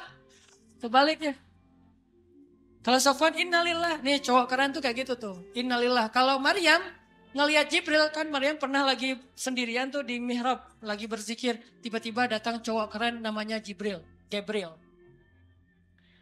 Jibril itu kan kalau turun ke bumi, berwujud basyaron sawiyya. Laki-laki yang sempurna. Pas Maryam ngelihat cowok keren gitu, apa kata Maryam? A'udzubillah. Bukan, Masya Allah. Bukan. A'udzubillah. Jadi cewek-cewek nih, kalau ngelihat postingan ada cowok yang keren, a'udzubillah. Yang mana ya tadi? A'udzubillah aja. Jangan dilihat. Yang cowok-cowoknya ada yang cewek keren, innalillah wa inna ilaihi raji'un. Jadi kalau cewek-cewek nanti di luar dengerin ada yang tarajuk, berarti ada yang keren tuh. Mana. Innalillah wa inna ilaihi raji'un. Karena ucapan tarajuknya keras, akhirnya Aisyah kaget dan bangun. Pas Aisyah bangun langsung Aisyah nunduk gitu karena malu kepada Sofwan. Sofwan gak banyak nanya, Aisyah ngapain sendiri di sini nungguin saya ya? Enggak. Nih solehnya sahabat ya, biar kita bisa ngebandingin sama kita. Enggak nanya Aisyah lagi ngapain di sini, Aisyah kenapa duduk di situ? Aisyah enggak. Begitu udah selesai tarajuk, Aisyah bangun, Sofwan langsung mengambil ontanya, didudukkan di dekat Aisyah, terus Sofwan menjauh. Menjauh dan membelakangi. Untuk apa? Biar Aisyah naik ke atas onta dan Sofwan gak ngelihat gimana cara si cewek itu naik. Kalau udah nikah, romantis banget. Kalau belum nikah, terjaga banget. Tuh benar-benar orang-orang yang luar biasa. Belum nikah, dia menjauh. Gua gak pengen lihat gimana cara Aisyah naik di atas motor, kan naiknya cewek di atas motor, apalagi boncengan pas pulang sekolah kan agak sesuatu ya. Bahaya kan? Nah Sofwan gak mau ngelihat itu. Cara cewek naik, walaupun Aisyah itu sangat terjaga auratnya, tapi masih Sofwan menjaga hatinya. Gak mau lihat melihat ke sana, tapi di sebelah sana ada cermin, jadi bisa tembus gitu. Gak ngelihat. Kalau di mall kan suka gitu ya, buang muka gitu ke arah cermin, biasa bisa ngelihat dari sebelah sana. Bukan pengalaman ya. Pernah. Nah, akhirnya Sofwan menjauh, membelakangi Aisyah. Dalam durasi kira-kira si cewek ini udah selesai naik ke atas unta. Begitu udah selesai, Sofwan datang ngambil tali kekang unta dan ditarik. Untanya berdiri, jalan. Sofwan jalan kaki di depan, Aisyah naik di atas unta. Itu cara paling bagus boncengan. Jadi jangan dibonceng gitu. Apalagi ini ojek-ojek online ya. Kalau yang ordernya cewek, Neng, naik, Neng. Kita mah gak usah naik ke atas motor, di samping aja, dorongin motor. Kenapa Mang kok gitu caranya? Sofwan. Sofwan itu siapa? Gak pernah ikut talim ya. Makin sombong ya, makin ria. Sofwan narik tuh tali kekang onta, Aisyah di belakang. Gak pernah sekalipun Sofwan menoleh ke belakang. Aisyah butuh sesuatu? Enggak. Atau mungkin bisa miss call kalau ada apa-apa. Ini nomor saya, modus. Gak ada sama sekali. Aisyah nggak diajak ngobrol, Aisyah kenapa tinggal sendiri dan segala macam. Enggak sama sekali. Diam sepanjang perjalanan sampai di Madinah. Nabi sampai di Madinah nggak sadar kalau Aisyahnya ketinggalan. Karena Nabi nggak langsung pulang. Biasanya nyambut tamu dulu, ada urusan negara lah. Nah, lama baru dari belakang Aisyah dengan Sofwan muncul. Di Madinah waktu itu kebenaran orang-orang Yahudi lagi nongkrong di gerbang. Karena salah satu hobi orang Yahudi itu nongkrong di jalan. Senang banget nongkrong di jalan tuh. Nongkrong gitu-gitu ya. Di jalan. Nah pas lagi orang Yahudi nongkrong di jalan. Tiba-tiba dari kejauhan datanglah Aisyah dengan Sofwan berdua. Tapi satu di atas onta, satu lagi narik tali kekang onta. Orang Yahudi tadi lagi nongkrong nih, lagi ngobrol. Datanglah Aisyah sama Sofwan. Begitu mereka ngelihat Sofwan dan Aisyah, langsung sepi. Diam semua orang Yahudi, diam aja. Diam, tuh ada yang lewat. Diam, pas sudah lewat, gue bener ngelihatnya tadi gak bermimpi nih. Enggak, gue juga ngeliat yang sama. Bener kan Aisyah, bener. Mulai gosip muncul. Judulnya masih aman nih. Aisyah dan Sofwan pulang berdua. Judul standar lah ya, mainstream. Judulnya Aisyah dan Sofwan pulang berdua. Bener gak? Bener, tapi orang persepsinya apa? Selingkuh kan? Ada affair nih antara Aisyah dengan Sofwan. Judulnya gak bisa dihujat. Saya tuntut kamu pencemaran nama baik. Gak bisa, orang judulnya benar. Aisyah dan Sofwan pulang berdua. Atau nanti dikembangin lagi. Aisyah dan Sofwan ada apa? Tanda tanya.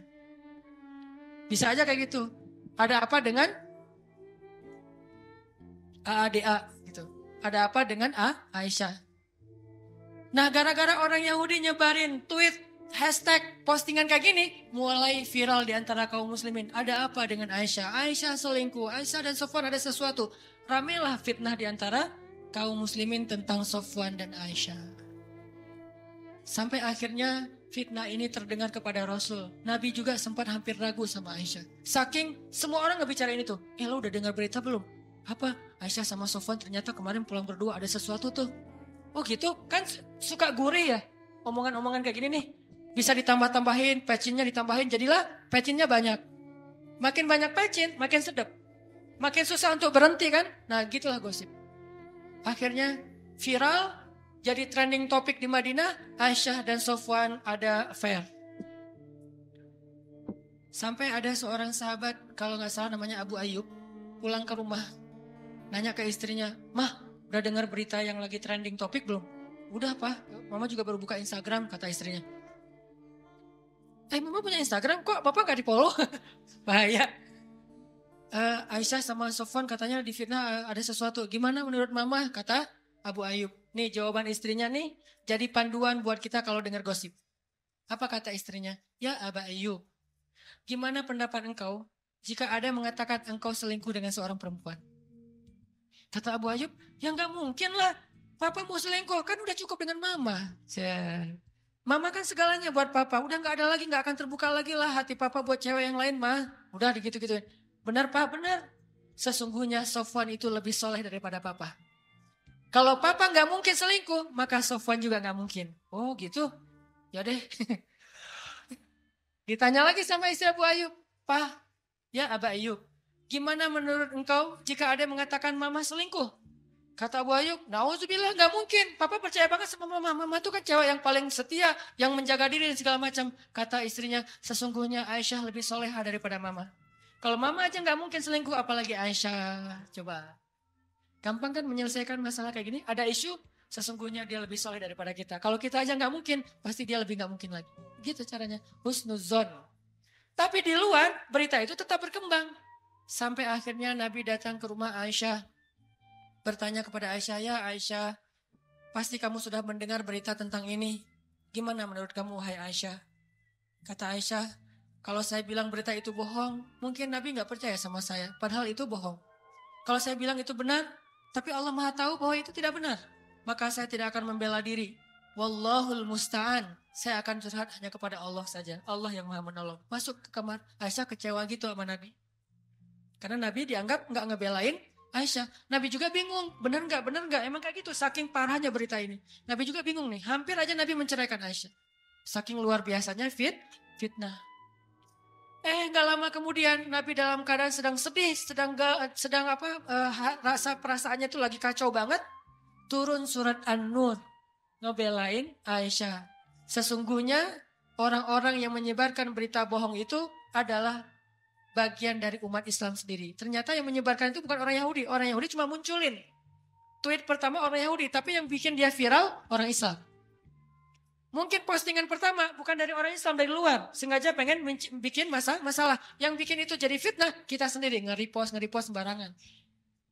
Mungkin gak ada masalah sebetulnya, kita aja yang membentur-benturkan. Sesungguhnya yang membawa berita bohong itu adalah orang Islam sendiri.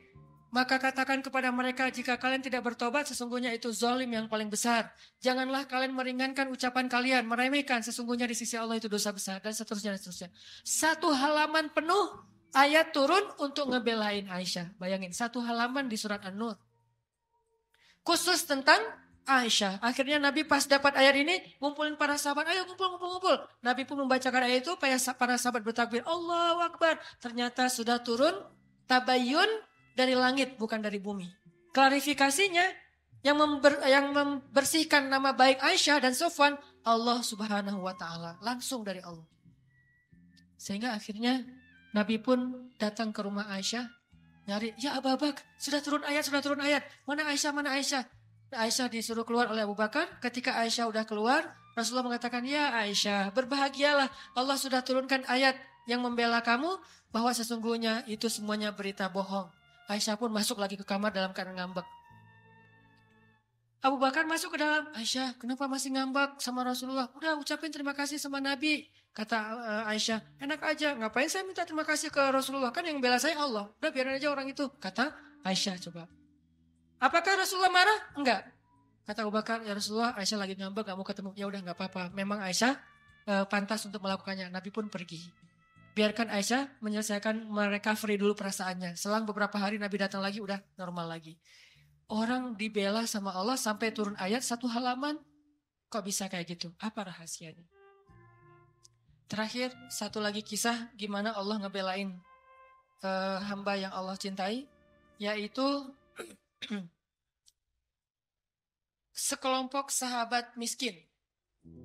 Kalau dalam bahasa orang Arab disebut aradhil qaum atau sufaha. Wa idza qila lahum aminu kama amanan nas qalu anu'minu kama amanas sufaha. Sufaha. Apa itu sufaha? Orang miskin, orang biasa, budak, orang yang tidak punya pengaruh di kota Mekah. Nabi lagi nongkrong nih sama orang miskin. Di antaranya ada Bilal, ada Khabbab. Tahu Khabbab? Khabbab itu sahabat Nabi yang dibakar hidup-hidup sambil dijadikan kayak kambing guling gitu. Kayak kebab. Itu Khabbab tuh. Mungkin dari situ awal kata ininya dibakar hidup-hidup sampai nanah atau lendir dari kulit Khabbab itu memadamkan api membakarnya. Ini Khabbab. Ketika dia udah di masa Umar suruh Khabbab untuk buka baju dan Umar mengatakan saya belum pernah ngelihat ada orang yang tatonya lebih banyak daripada Khabbab. Tatoan. Tato bekas apa? Bekas dibakar. Kalau kita kan tatonya dibentuk. Ini tatonya gara-gara beriman. Jadi kalau ada yang tatoan, sesungguhnya Khabbab lebih keren lagi tatonya. Kenapa ditato? Gara-gara dibakar hidup-hidup sampai seluruh tubuhnya ada bekas bakar. Rusak tubuhnya. Bilal, Khabbab, Ammar bin Yasir, Suhaib bin Amr Ar-Rumi. Beberapa orang sahabat yang miskin. Lagi duduk sama Nabi, lagi nongkrong gitu. Nabi lagi ngajarin ilmu. Lewatlah orang-orang kaya. Ada Suhel, ada Abu Jahal, ada bapaknya Khalid, Walid Al-Mughirah. Orang-orang kaya nih, orang-orang terpandang. Lewat pakai Alphard. Lewat aja. Lagi nongkrong, lewat Alphard. Alphard yang wildfire yang baru. Berhenti nih, turun orang-orang dari Alphard itu naik kuda onta yang paling mahal. Kenapa saya bilang Alphard? Karena emang harga ontanya seharga Alphard. Kalau kita tahu onta merah, itu harga satu ontanya paling murah 2 miliar. Lebih mahal dari Alphard ya. Ferrari lah atau Porsche. Mobilnya, mobil yang kelas udah keren banget. Turun nih mereka dari onta-onta merah yang mahal-mahal, yang gaya-gaya gitu turun. Ngelihat Nabi lagi nongkrong sama sahabat-sahabat miskin. Mereka mengatakan, ya Muhammad, gimana kami akan beriman kalau setelah beriman nanti kami disuruh duduk bareng dengan orang-orang kayak mereka. Gak bakalan, gak level kata mereka. Terus apa mau kalian? Kalau kamu pengen kami beriman, coba kamu pisahkan tongkrongan kamu dengan kami, dengan kamu dengan mereka. Pokoknya kami gak mau nongkrong bareng sama mereka. Bisa gak? Kata Nabi, bisa. Asal mereka mau duduk mendengarkan ceramah Nabi, nasihat, dakwah. Akhirnya mereka pun duduk. Nabi mengatakan ke sahabat-sahabat yang miskin, kalian boleh minggir dulu nggak ke pojok sana? Saya pengen ngobrol dulu sama mereka. Gitu coba. Apakah Nabi mengusir atau menghina mereka? Enggak. Nabi hanya berpikir ini kesempatan penting nih. Orang-orang yang berpengaruh mau dengar dakwah Nabi. Kapan lagi nih? Nah Nabi ngomong baik-baik. Boleh nggak kalian duduk sebelah sana? Mereka pun mengatakan iya ya Rasulullah. Tapi mereka sedih. Digituin sama Nabi. Walaupun Nabi nggak punya niat untuk nyakitin mereka. Tapi mereka sedih. Ya udah dah. Dah kita mah apa atuh gitu ya. Mojok, pas lagi mojok gitu turun ayat. Salah satunya itu ada di dalam surat Al-An'am ayat 52. Nanti teman-teman bisa baca di rumah. Surat Al-An'am ayat 52. Janganlah kamu mengusir orang-orang yang menyembah Allah, yang solih, yang taat kepada Allah hanya gara-gara ingin mengambil hati orang-orang yang sombong. Setelah ayat ini turun, Nabi langsung meninggalkan kelompok orang-orang yang sombong dan balik ke mereka. Nabi minta maaf kepada mereka, datanglah ke sini. Terus Nabi membuka sorbannya, menggelarkan sehingga mereka duduk di atas sorban Nabi SAW. Ini salah satu ayat yang Nabi ditegur selain Abasa, At-Tahrim, Al-Ahzab, Al-Anfal. Kan Nabi banyak ayat yang beliau ditegur ya. Bukan karena melakukan kesalahan, kekeliruan. Bedain antara keliru sama salah. Nabi tidak pernah melakukan kesalahan. Tidak pernah berbuat dosa. Tapi keliru, wajar, manusia. Karena keliru itulah kita belajar. Kalau kita keliru jangan sombong untuk mau memperbaiki. Nabi juga mencontohkan kayak gitu. Nabi pernah sholat, lupa. Harusnya 4 rakaat jadi 2 rakaat. Udah sahabat ikut aja kan. Udah selesai 2 rakaat salam. Sahabat bingung. Akhirnya salam juga. Udah selesai salam sahabat nanya. Rasul tadi kita sholat model baru ya. Kalau bahasa kita. Emang kenapa? 2 rakaat loh Rasul. Masa sih? Benar. Yang lain ditanya. Benar Rasul 2 rakaat. Ya udah langsung bangun lagi. Lanjutin 2 rakaat. Sehingga jadi contoh fikih buat kita kalau lupa tinggal dilanjutin. Gak ada sahabat yang ngomongin katanya Nabi tapi sholat gak khusyuk. Gak ada yang ngomong kayak gitu. Kalau kita kan suka suuzon gitu sama ustadz, sama ulama ya. Katanya ustadz ngajarin khusyuk. Tapi dia sendiri sholatnya gak khusyuk. Wajar, manusiawi banget kayak gitu. Karena salahnya ulama justru jadi pelajaran. Benarnya kita gak jadi apa-apa. Ulama salah masih dapat pelajaran. Kita benar gak dapat apa-apa. Saya pernah sholat Jeddah, sholat asar. Imamnya syekh gitu, janggotan, bahasa Arab. Dari sana mas, semua bahasa Arab.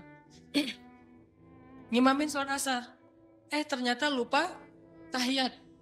Pas udah selesai rakaat kedua, enggak tahiyat, langsung berdiri. Harusnya kan duduk tahiyat dulu, ini langsung berdiri. Dari sujud langsung berdiri. Akhirnya makmumnya bingung nih.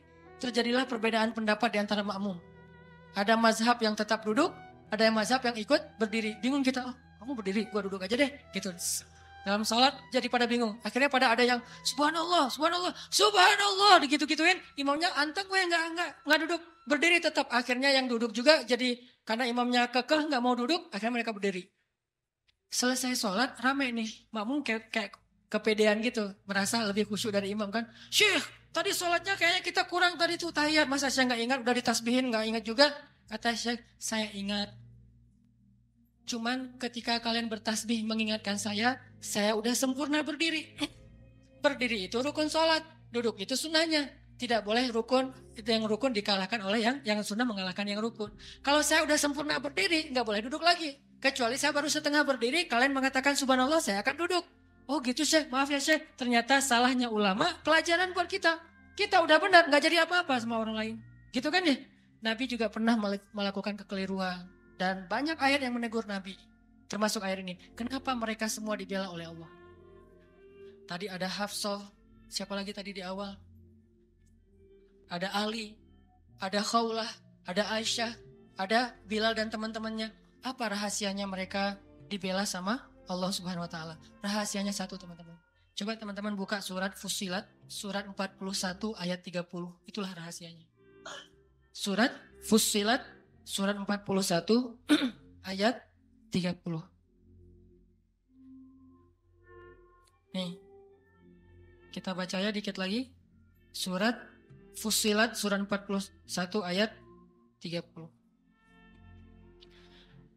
Bismillahirrahmanirrahim. Mangga.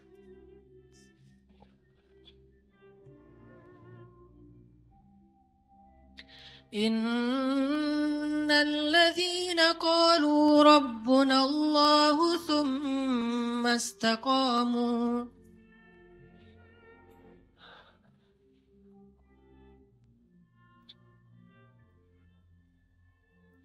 تتنزل عليهم الملائكة ألا تخافوا ولا تحزنوا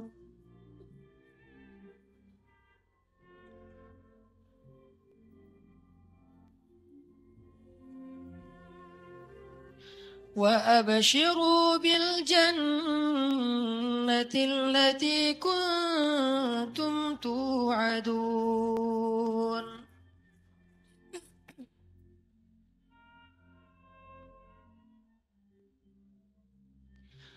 نحن أولياؤكم في الحياة الدنيا وفي الآخرة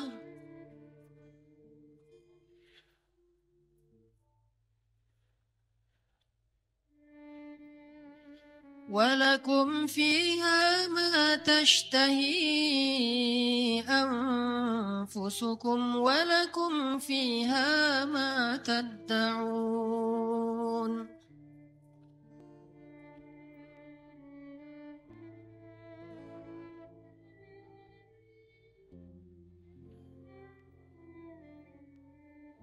Sesungguhnya orang-orang yang berkata Rob kami adalah Allah, kemudian mereka berkomitmen istiqomah, maka turunlah kepada mereka malaikat-malaikat secara berbondong-bondong dan mengatakan, janganlah kalian takut, janganlah kalian khawatir, bergembiralah dengan surga yang telah dipersiapkan untuk kalian semua. Kami adalah pelindung-pelindung bagi kalian dalam kehidupan dunia dan dalam kehidupan akhirat. Di sana, di dalam surga, ada hal-hal yang kalian sukai, dan di sana juga ada apapun yang kalian minta. Ini rahasianya. Istiqomah. Arti istiqomah, satu komitmen, dua konsisten. Sehingga kata Allah, tatanazzalu alaihimul malaikah. Sebagaimana Jibril turun untuk ngebelain Hafsah. Tatanazzalu alaihimul malaikah. Sebagaimana Jibril turun membawa wahyu untuk Aisyah. 2 kali, 1 ayat tayamum, 2 ayat untuk membela fitnah terhadap Aisyah. Tatanazzalu alaihimul malaikah. Nahnu awliyaukum. Kami yang akan ngebelain kalian, yang akan ngelindungin kalian. Siapa kami? Allah Subhanahu wa taala yang kemudian menyuruh para malaikat untuk ikut serta membela dan melindungi orang-orang yang Allah bela. Siapa mereka? Orang yang istiqomah. Makanya terus saja on the track. Jangan sampai kita melenceng. Kalau terlanjur melenceng, langsung balik lagi. Melenceng langsung balik lagi. Cara baliknya dengan taubat dan istighfar. Hijrah. Kalau kita istiqomah, nanti suatu saat setelah istiqomah kita diakui oleh Allah, disahkan, Allah udah ridho. Oh ternyata benar kamu istiqomah. Maka Allah Subhanahu wa taala yang akan membela kita. Bukan manusia. Allah sendiri yang bakal ngebelain kita. Mudah-mudahan kisah-kisah tadi bisa jadi booster buat hati kita agar lebih istiqomah, lebih komitmen dengan agama Allah. Jangan kecewain Allah, maka Allah gak bakalan ngecewain kita. Jangan tinggalkan Allah, maka Allah gak bakalan ninggalin kita. Jangan cuekin Allah, maka Allah juga gak akan nyuekin kita. Aku tergantung prasangka hambaku kepadaku. Barakallahu li walakum. Wassalamualaikum warahmatullahi wabarakatuh.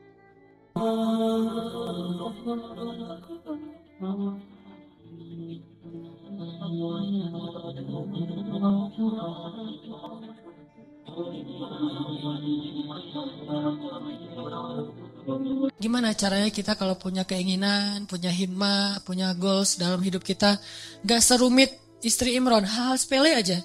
Allah kabulkan, Allah restui, Allah wujudkan, bahkan dengan keajaiban dan surprise kejutan-kejutan. Caranya 3. 1. Intasdukillah yasdukka. Kalau kita jujur kepada Allah, Allah pasti akan tolong. Apa maksudnya jujur pada Allah? Kita kalau ada kepengen sesuatu, libatin Allah dong dalam kepengen kita, dalam niat kita tuh. Maksud libatin Allah harus ada karena Allahnya. Pengen nikah kenapa? Saya pengen masuk surganya gak sendiri. Pengen nikah kenapa? Saya pengen tahajudnya tuh ada yang bangunin. Walaupun akhirnya dia tidur lagi. Gak apa-apa, yang penting gak bangun.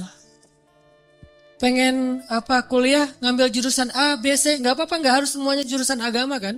Ada ilmu syariat, ada ilmu sains. Dan dua-duanya itu bisa jadi ilmu dunia, bisa jadi ilmu akhirat. Karena ilmu akhirat itu bukan ilmu agama, ilmu dunia itu ilmu sains bukan. Ilmu dunia akhirat itu tergantung niatnya buat apa. Orang belajar sains kalau niatnya untuk suatu kebaikan itu ilmu akhirat loh. Makanya libatkan Allah dalam niat kita. Saya belajar desain karena saya pengen bantu dakwah lewat desain. Saya belajar fotografi karena saya pengen bantu dakwah lewat visual. Saya belajar A, B, C sampai Z karena saya pengen. Artinya libatkan Allah dalam proyek kita. Intasdukillah, kalau kita jujur dalam hal itu, jasdukka, Allah pasti bantu banget. Makanya kenapa Allah ngasih keajaiban kepada istri Imran? Karena niatnya juga apa? Pengen berkhidmat ke rumah Allah. Tapi kalau pengen bangga-banggaan doang mungkin gak akan diwujudkan sama Allah. 1 tipnya, kalau kita pengen life goals kita itu jadi banget, maka coba libatin Allah dalam niat kita. Dan tapi kan gak bisa bohong ya sama Allah ya. Karena kalau kita bohong sama Allah gimana? Yukhadi'una Allah walladzina amanu wa ma yakhda'una illa anfusahum wa ma yash'urun. Allah tahu banget lah. Kita mau bohong, mau jujur tahu banget. Wa asirru qawlakum aw jaharu bih innahu alimun bidzatis sudur. Jadi sama Allah tuh gak ada gunanya kita bohong. Sama manusia dosa tapi kadang untung. Secara dunia ya, dosa berbohong tapi kadang-kadang untungin dunia kita. Tapi sama Allah gak bisa karena dia gak akan ketipu sama kita. Alimun bidzatis sudur, sangat tahu segala yang tersembunyi dalam hati kita. Jadi kalau kita jujur kepada Allah dalam satu goals, dalam satu kepengennya kita, harapan kita, himmah kita, karena kita pengen ada urusannya dengan Allah, pengen dapat ridha Allah, pengen apa dengan Allah, maka Allah pasti akan bantu. Teman-teman yang dirahmati Allah, tadi ya yang pertama, kalau kita pengen life goals kita, kepengennya kita, harapan-harapan kita sebesar apapun, tetap mungkin banget untuk terwujud karena Allah gak ada yang gak mungkin di sisinya. Ala kulli syai'in qadir. 1 tuh intasdikillah yasdukka. Kalau kamu jujur ke Allah, Allah akan jujur. Maksud jujur ke Allah tuh libatkan Allah dalam niat kita. Kayak tadi misalnya, kenapa pengen punya pasangan? Biar ada yang mensupport saya buat dakwah. Biar ada yang ngebujuk saya buat ke masjid. Biar ada, semuanya ada urusannya dengan Allah. Nah ini pasti akan Allah mudahin banget. Dan itu akan jadi keajaiban. Jadi kayak gak pernah kita nyangka tuh bisa terjadi. Kalau kita intasdukillah, kalau kita jujurnya ke Allah. Terus yang kedua, jangan sampai apa yang kita inginkan itu sekedar khawatir. Jadi niat itu teman-teman ada 2. Ada khawatir, ada azam. Apa beda khawatir dengan azam? Khawatir itu bahasa Arab yang terus diserap jadi bahasa Indonesia khawatir. Khawatir itu aslinya artinya adalah keinginan yang terlintas sebentar terus hilang lagi. Itu khawatir. Misalnya kita ngelihat ada di histori kita gitu. Ada anak hafal Quran 30 juz usia 7 tahun. Duh, pengennya kayak gini. Dah. Lihat lagi nanti ada yang traveling kemana gitu Raja Ampat. Aduh, pengennya jalan-jalan kayak gini. Lihat lagi nanti ada yang ternyata baru beli mobil baru. Aduh, pengen mobil kayak gini. Lihat lagi ada yang baru selesai custom cafe racer. Aduh, pengen punya motor kayak gini. Gonta-ganti terus tuh keinginannya. Ini namanya khawatir. Gak ada satupun yang akan terwujud. Dan kalau itu kebaikan pun tidak ada yang berpahala. Kenapa? Karena dia cuma terlintas. Kalau azam, keinginan yang kuat, nggak terwujud, belum terwujud aja, itu udah berpahala. Jadi kayak kita pengennya bisa menghafal Quran, terus berhari-hari, berminggu-minggu dan diwujudkan dalam usaha-usaha yang semaksimal mungkin. Walaupun kita belum khatam 30 juz, kita udah dapat pahala seperti khatam 30 juz loh. Makanya kan keajaiban niat itu adalah niat aja ibadah kan.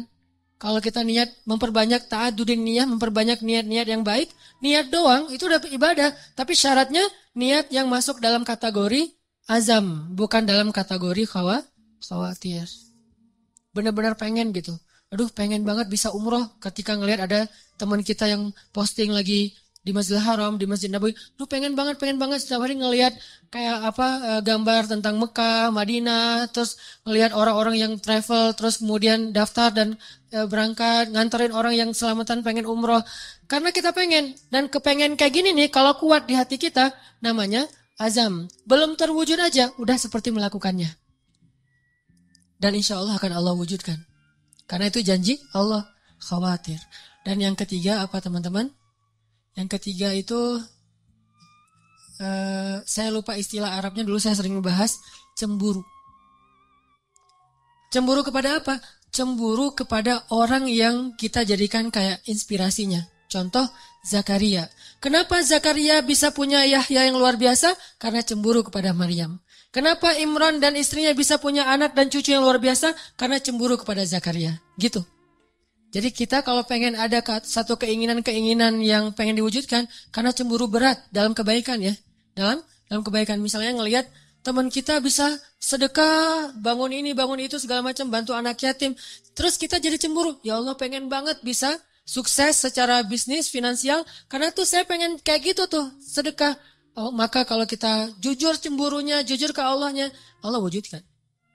Harus ada seseorang, sosok, tokoh yang kita cemburuin berat, maka Allah akan wujudkan kita gak jauh dari itu. Sama kayak dulu ibu saya tuh, kan saya pernah cerita pas lagi ngandung saya, berapa bulan dalam kandungan, di Aceh itu ada musabakoh tingkat nasional ke-17 kalau gak salah, ke-8 kalau gak salah, di Aceh, di Banda Aceh. Ibu saya ngadirin acara penutupan musabakoh. Dan qadarullahnya ada satu anak Aceh, Qori, tingkat anak-anak itu juara 1 pas pengumuman. Namanya kalau gak salah Muhammad Yanis Yahya. Terus karena dia juara, dia disuruh ngaji penutupan gitu kan, perform lagi di penutupan. Pas dengerin dia ngaji tuh ibu saya kayak kena banget gitu, tersentuh banget. Lalu dia ngusap-ngusap perutnya sambil mengatakan, ya Allah, mudah-mudahan bayi dalam kandungan saya tuh kayak gitu. Itu kata ibu saya. Mudah-mudahan bayi dalam kandungan saya ini kayak gitu. 12 tahun kemudian, waktu itu Yanis usianya 12 tahun. 12 tahun kemudian, ada musabakoh tingkat nasional di Pekanbaru. Saya ikut musabakoh mewakili Aceh, tingkat anak-anak, Qori. Dan Alhamdulillah Allah takdirkan juara 1. Dan ibu saya mengatakan, inilah doa saya 12 tahun yang lalu.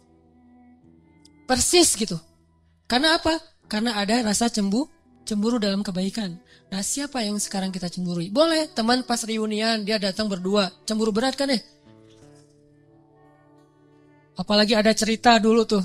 Mantan ternyata gitu. Pengen banget gini ya Allah, gimana nih caranya? Memang gak ada yang lain yang kayak gini. Berat, cemburu yang luar biasa. Bukan cemburu karena happy-nya, seru-seruannya. Tapi karena mungkin mereka berdua tuh sekarang kelihatan rukun, soleh-soleha, diberikan anak yang soleh-soleh yang luar biasa. Cemburu yang melibatkan Allah, maka Allah akan wujudkan itu. Seperti cemburunya istri Imran kepada Zakaria, dan cemburunya Zakaria kepada Maryam. 3 ini. Jujur sama Allah, libatin Allah. Terus yang kedua, apa tadi teh? Azam, jangan khawatir. Keinginan itu harus kuat, jangan loncat-loncat, jangan ganti-ganti. Dan yang ketiga adalah cemburu. Sama kayak orang yang pengen banget ketemu dengan ulama siapa gitu kan ya. Karena azamnya kuat, diikhtiarkan dengan istighfar, dengan apa, akhirnya ketemu. Ini mudah-mudahan ini bermanfaat. Barakallahu li wa lakum. Mari kita tutup dengan sama-sama berdoa kepada Allah. Mudah-mudahan Allah wujudkan semua harapan-harapan dan keinginan.